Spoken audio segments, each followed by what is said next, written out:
Okay, we are talking about the review for your test tomorrow, right?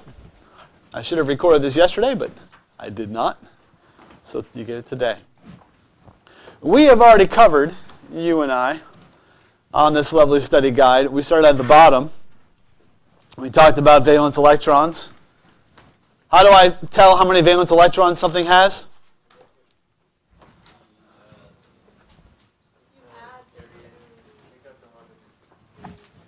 The group numbers, right? The group numbers. Yep. So these have one. Group 1 has 1 valence electron. Group 2 has 2. And then these, you just cut out the 1. So 13 is 3, 14, 4, 15, 5, etc.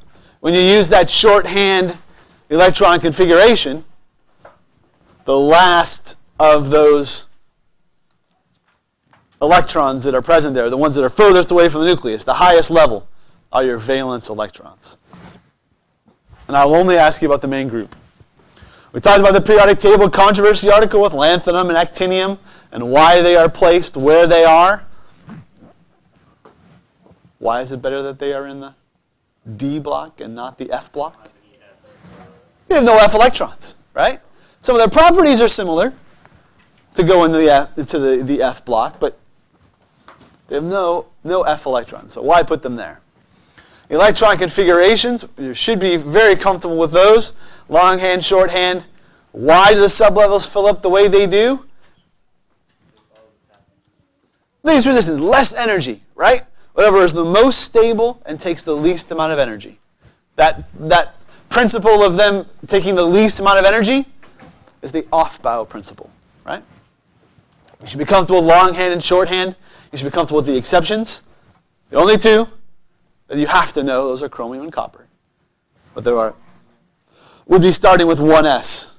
So starting 1s2, 2s2, 2p2, 2p6, excuse me, and continue on, instead of going to the noble gas. We talked about the S and the P and the D and the F sublevels. We talked about how many they each hold. How many electrons does the D sublevel hold? 10, good. Try to trick you, but you jumped right on it. How many in S? 2. How many in F? 14. And of course, P is 6. Right? Easy, easy, easy. And again, they fit with the periodic table, right? 2 here, 6 there, 10 there, 14 there. Sir? You will. Just the one just like this, the one you've been using. Yep. Remember at the beginning I told you that periodic table would be like your lifesaver on a test? Yeah, truthfully. Because all the information is right there, right? What's the Aufbau? The Aufbau principle is that electrons always go to the least. They always go to whatever energy level takes the least energy. They're lazy, right? They always want to go to whatever's easiest. We talked about principal energy levels, right? These are, if you think about the Bohr diagram, remember we've got this like this. This is number 1, 2, 3, 4, right? And yeah, 4 through 7 are all the same. You got it. How many electrons does the first principal energy level hold? 2, because it only has an S, right? All it has is an S, so it holds 2 electrons. How about the energy level number 2? It holds 8, right? Because it has an S and a P, and those together will hold 8 total, right? 2 plus 6. I didn't draw the sublevels. I'm just drawing the primary energy levels. Yep, good catch. Number 3 has what sublevels? Well, it has 18 total, but it has S and P and a D. You got it. And so it'll be 18. Oh, change color. 18 electrons. And how about 4 through 7? How many do they hold? 32. You got it. Because they have S, P, D, and F. And if you take 2 plus 6 plus 10 plus 14, it equals 32. Easy points, right? If I ask you questions like this, easy points. Boom, boom. Yes, sir. 4. Sorry, my bad handwriting. It's a 4. Primary energy levels 4 through 7 all have that same amount.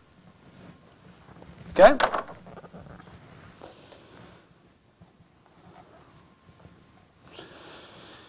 We do not use the Bohr model anymore, right? This is the Bohr model, right, with the defined orbits. We use the electron cloud model of the atom, which tells us that the electron should be in this area, but we're not 100% positive, right? You remember that? And there was a gentleman who said that we could not tell where the position and the velocity of this electron is. Do you remember his name?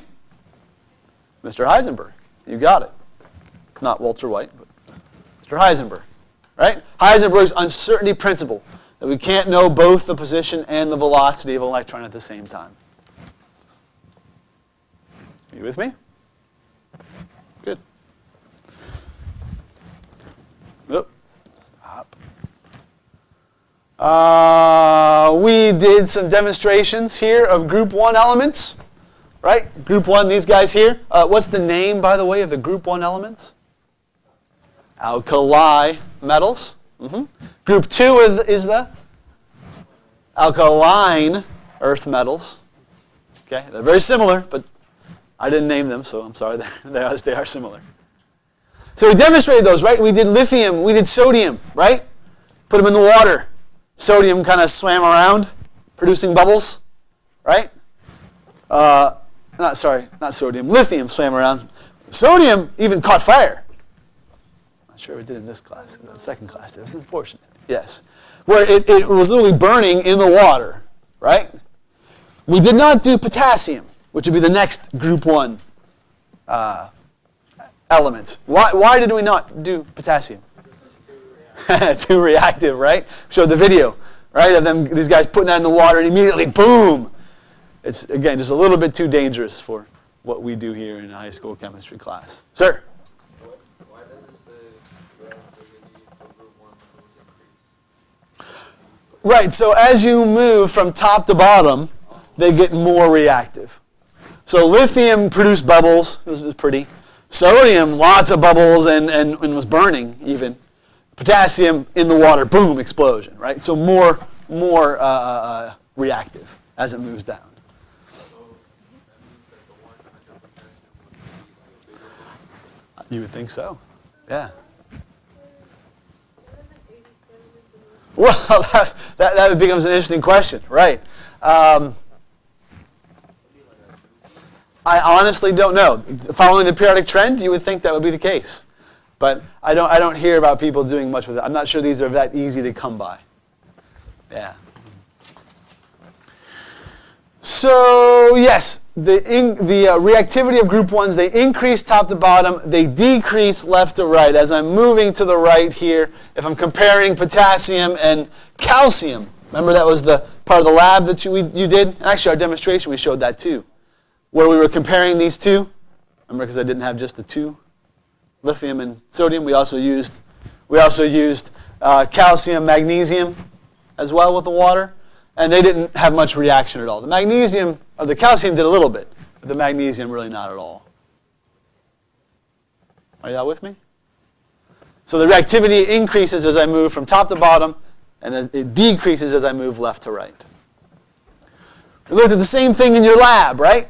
The lab where you were comparing how the reactivity was of these different group 2 and a couple of group 13 elements, right?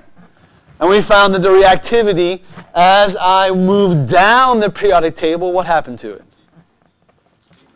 It increased, it got more, right? More reactive as I moved down the table. And as I moved to the right, so if I compared magnesium to aluminum, to the reactivity, it decreased. Right, remember aluminum, your aluminum foil didn't really do much of anything. You remember that? Do you remember why? Why does your aluminum foil not really react very much? We didn't have a strong enough acid, right? A concentrated enough acid. Remember when we did the demonstration in the back here, where I took that same aluminum foil you were using, and we used a much more concentrated hydrochloric acid, and oh, that thing fired up, right? Lots of reaction.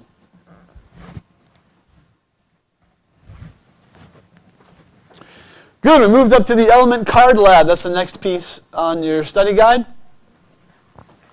What were some of the properties that you used to organize your cards? Atomic radius. Good. What else? Atomic number was one. The what? Sure, like it's elements. It's a reactivity with nitrogen and with carbon. Yes, good. What else? Well, we did use it at the end. You're right. You're right. Yes. What other kind of? We use atomic mass, definitely. What else? Ionization energy. Electronegativity. Good. Those are the three that are on the list up there, right? Good.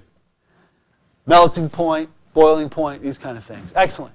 So there were three properties in particular that I did want you to be aware of, and we did some trending. You showed how these things changed over the course of the periodic table. So atomic radius, well, let's first define, the raised hand, what is atomic radius? What does that mean? Yes, sir? Just from the center of the atom to the outermost. Beautiful. Yeah, like, a radius of a circle, right? So from the center to the outermost, that's the radius, right? Someone in the last class said, well, it's the radius of the atom. Well, look, that's what the word says, right? Don't use the words to define the word. Excellent. Okay, so how big it is. So they're saying as I move from left to right on this periodic table, what happens to the atoms? Their atomic radius decreases. So what does that mean? They get smaller, right? As I move from top to bottom, what happens to their atomic radius? It gets bigger. And that makes sense, right? Because you're adding more layers, you're adding more energy levels as you move down. So they should get bigger. Okay? Electronegativity. Tell me again, raise hand. What does that mean? Electronegativity. Wow. A lot of studying to do, I guess, for tomorrow night, huh? Electronegativity. How attractive these elements are, right? How much they want to attract electrons. Remember we said that the supermodels of the periodic table are these guys up here in the top left. Fluorine, oxygen, chlorine. Right? Because you see that the electronegativity increases from left to right. So it gets more as you move this way. And it decreases from top to bottom. So while these are the supermodels up here, right? These are, those terrible pictures you find on the internet of the people that, ooh, wow. Sure, right. Some of these terrible pictures. Does that make sense? Electronegativity, how attractive they are to electrons. Electrons want to hang out with these guys with high electronegativity.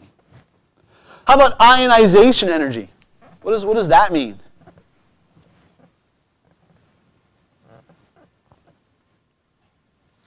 What do you think, sir? Beautiful. How much energy it takes to become an ion, to lose or gain an electron, right? Because that's what makes something an ion, a charged particle, right? And that ionization energy, it increases as I go left to right. Larger energy takes more energy over here and decreases top to bottom, same as electronegativity. Okay? I would ask you questions like this. I wouldn't necessarily ask you to give me like this. I would say, which has a greater atomic radius, sodium or chlorine? Sodium's bigger, right? Because we know it decreases left to right. Okay? Which has a higher ionization energy, lithium or rubidium? Right? Because the ionization energy decreases top to bottom, so this guy would have more. Does that make sense? If you understand the trends, again, that's the power of the periodic table. You don't have to know anything about these elements. If you understand the trends, you can tell me about them. You can predict how they would respond. Sir? So if you compare lithium to magnesium, so it kind of goes, so it increases, but also... Yeah, I won't ask you that. Did you hear what he said? He was saying instead of going just down one group or one period to go, yeah, no, that's too complicated. I won't do that. You'd have to actually see the numbers to do that. It's a great question, though. It's a great question. Any other questions there? Good. Good, good. All right, let's talk about,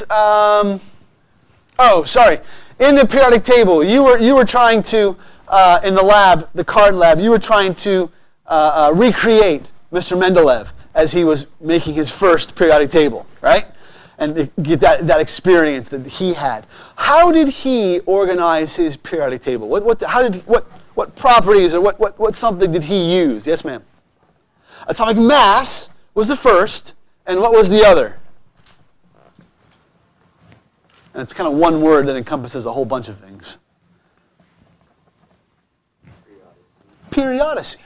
This regular repeating pattern of properties, right? So periodicity and atomic mass. That's how Mr. Mendeleev made his periodic table. How do we, the modern periodic table, is it the same? No? How do we then make our periodic table by? Yes, ma'am? Atomic number and periodicity. Does that make sense? And again, some of the ones that were difficult for Mr. Mendeleev were like iodine and tellurium, number 52 and 53. According to their atomic masses, they should be switched, right? But Mendeleev knew that iodine and bromine and chlorine, those guys hung out together. They formed the triad, what they called them before Mendeleev's day. These guys, they knew they were related, so they had to go in a group together.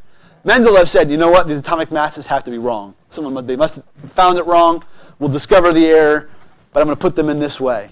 And it turns out that no, atomic mass was correct, just the atomic number wasn't. Mr. Mendeleev also did something very strange with his periodic table that you all had in your element card lab. That he had these blank spots, these gaps in his periodic table. Raised hand. Why? What was the point of that? He was just lazy and didn't want to fill all the spots in? What do you think, Christina?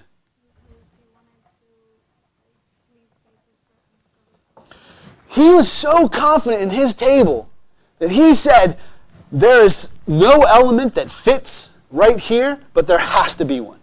I predict that there is one.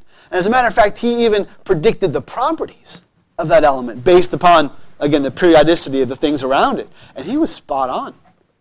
I mean, you would be impressed. And really, that's what said to these scientists, wow, okay, this table, how he has this organized, that's pretty solid. If you're predicting, you're making predictions with your table, that's a good thing. So absolutely, you are correct, Christina. Any questions there?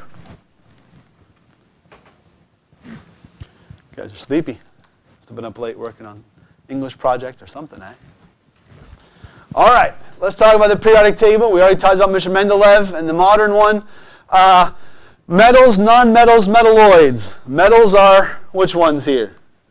Blue ones. Metalloids are the green. Non-metals? The yellow. Beautiful. Okay. The main group elements. Which elements are those? Yes, ma'am. Good. Group 1 and 2 and 13 through 18. Or you could say the S and the P sublevels, right? Those are the main group elements. Chemistry students like those because they behave. They obey the rules. They do what they're supposed to do. They're easy to work with. The ones that are in the middle from groups 3 to 12, what do we call those? The transition elements. And again, those are the back row elements. You know, those folks like Blake Sheehan back there. You know, troublesome, difficulty. You know? They don't follow the rules. And we'll talk much more about these. Our next unit's on how these elements react. And you'll see that these guys, they do some funky stuff, these transition elements. And then this D block, excuse me, not D, the F block down here in the bottom, what do we call those? Inner transition elements. Okay? Periods, they go horizontal or vertical? Periods go side to side, right? Horizontal. Groups are the vertical ones. Easy points, right? Easy points. The names of these things, alkali metals, what group are those? Group 1, alkaline earth. And alkaline, they're very close. One has an N. Alkaline earth is group 2. There's 2 words, right? Alkaline earth instead of just alkali. Just the ones I have up here. Alkali metals, alkaline earth metals, halogens. Which ones are halogens? Group 17. And then noble gases. group 18. Those are the only ones you have to know. So would you give us elements and other stuff together? Sure, I could do it that way. Yep. You know, what group does this, you know, what named group does this element belong to? Sure, yeah. Okay, any questions on the periodic table? Those are just easy points, right? Easy points. I'm giving away points like it's Christmas. Periodicity we already talked about, right? This regular repeating pattern of properties. That's what periodicity means. And then, of course, last but not least, the Nobel Prize in Chemistry articles. I'll be able to summarize. And I said from all three scientists, I just want you to be general. You don't have to know the details for each of them. What was it that they won the Nobel Prize for? You know, the raised hand. What did they do that was worthy of recognition? Sir? DNA repairs itself, right? And they had three different ways of how that does that or how it recognizes that. But that was the main key point, that the DNA repairs itself. That this process of copying doesn't occur without mistakes. Oh, that's certainly the summarize. Yeah. Why is multidisciplinary research important? Why is this important? Because this wasn't chemistry, it wasn't biology, it was kind of all these things put together. It won the Nobel Prize for chemistry. But why is this an important thing? Yes, ma'am? They are. Like, you have to be able to converse and understand all of these pieces. You can't just be so narrowly focused on your own discipline, right? I think about these prostheses. Have you seen some of these soldiers? You know, so many of our soldiers coming home with losing limbs, arms, legs, right? And these prostheses they build now, even when I was a physical therapist, I stopped practicing, 10, 11 years ago now, they've advanced significantly since my time. I was golfing with a guy a couple of months ago that had one leg gone and one arm gone, and he was killing me. He was beating me easily. He was a very, very good golfer. And the knee joint was allowing him to make the swing and not collapse, and it was quite impressive. He had a prosthesis that would kind of help hold the club as well. Yeah. There's a guy in our golf league who actually he had a stroke, and so he puts his arm in one pocket like this, and he swings the club just with one hand. And he's very decent. He's not great, but he's very decent. Yeah, good enough to play in a golf league, you know. So there's a lot of, it's just impressive. But that science, making these prostheses, that's engineering, that's biology, that's anatomy and physiology. You know what I mean? All of these things have to go together to make that research work. Does that make sense? So it's not just chemistry or just biology or just physics. It's all these things together. Any questions that you have for me? Just kind of trucked along there, didn't we? Yes, ma'am.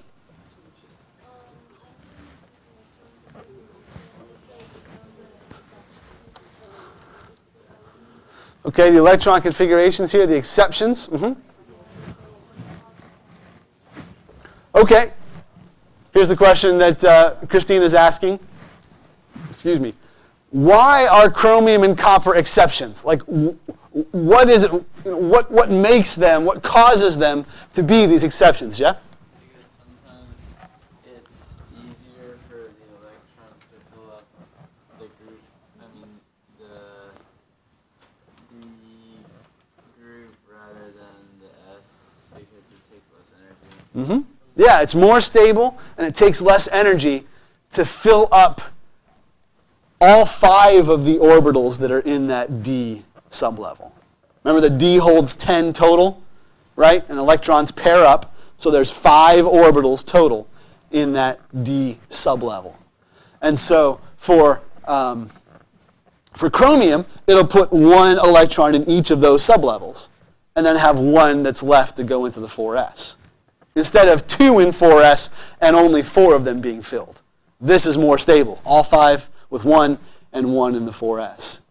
Whereas copper, they'll put 2 in each of those. They'll fill up that D totally and have just 1 in the 4s. So it's about being stable and taking less energy. It's a very good answer for almost any question on this test.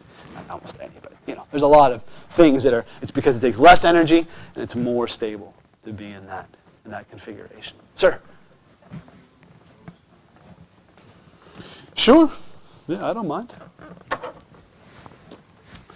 Let's pick one. You want to do copper or you want to do chromium? Chromium. All right. So Cr, that is,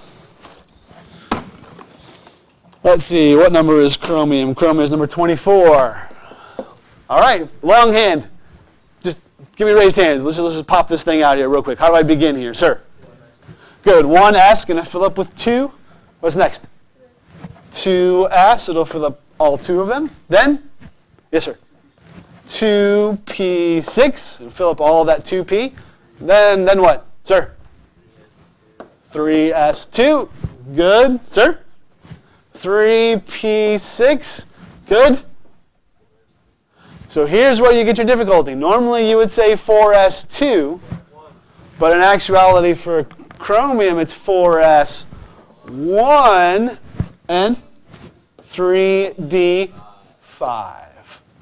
So instead of being 4s2, 3d4, it's 4s1, 3d5. Since you took away the S, Right. why does it go down? Why does it become 3d instead of 4d? Is that what you're asking? No, since you took away the S, why wouldn't it go up to 7 since it's to the 6? There are only 4 electrons that are in that d sublevel. Don't get confused with the 6 group number here. You're thinking of valence electrons, right? It only counts for these guys, for the main group elements. So there's only 4 in that d, 2 in the s, but we're saying that chromium is more stable to take one of these guys from the 4s and move it into the 3d. Okay? So it becomes 4s1, 3d5. If you had to do the shorthand of this thing, it would be what, sir? It would be argon, number 18, right? Because that's the noble gas that comes before chromium. So it would be argon, 4s1, 3d5. Make sense? Good.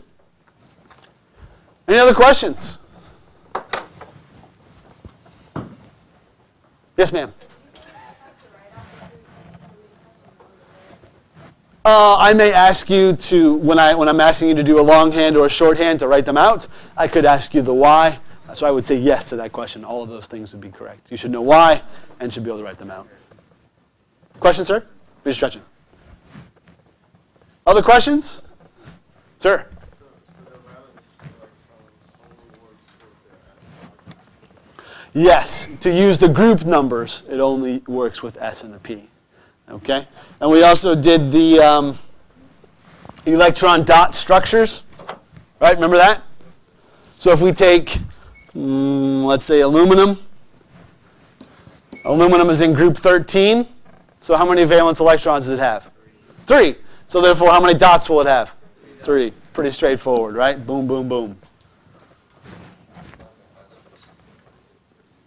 No, I will not. I will not. Because again, they're a little sketchy. What if there's, what if it's, alright, so if it's in group 18, you just put 2 on each. Sure, yeah. So if we're looking for krypton, yeah. 1, 2, 3, 4, 5, 6, 7, 8. Yep. Yes, ma'am? Doesn't matter. I do that from habit. That's how I was taught it. But no, it doesn't matter. Doesn't matter. Other questions? We're just ready to roll. We've got about 10 minutes. I would love for you to spend this time studying. If there are personal questions you want to ask, that also gives me a chance to let this upload before the class ends. Okay? Go for it.